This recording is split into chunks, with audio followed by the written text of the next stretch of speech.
Okay, welcome for those of you who are in Design 330 with me, Professor Schuster.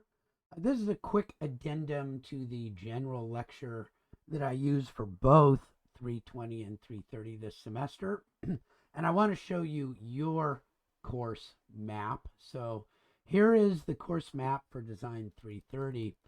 You'll see that we're going to start off with some mechanical product design. We're still looking at form, fit, and function. Those are all important, but our goal or our expectation is that you sort of already have that sort of in you a little bit from what you've done all the way along through the program so far. And we're going to start with a gear pump design. And the gear pump consists of a gear set, a shaft, a housing, a wet end, that has the gear head and the wet end housing and seal design. And then we have to put it all together into assembly and product book. So we're going to go through all of those steps, and that'll take the first half of the class, approximately 8 weeks.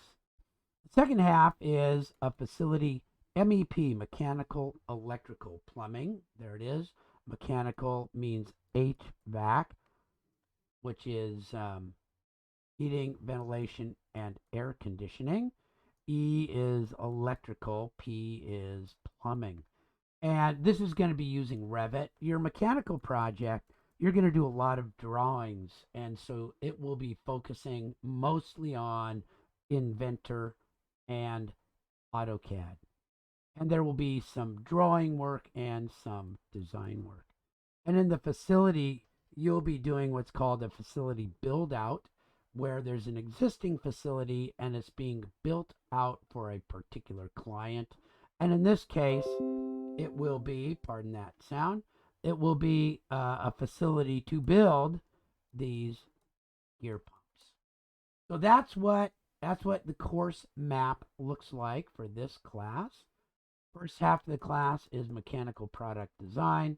Second half of the class, facility MEP system design.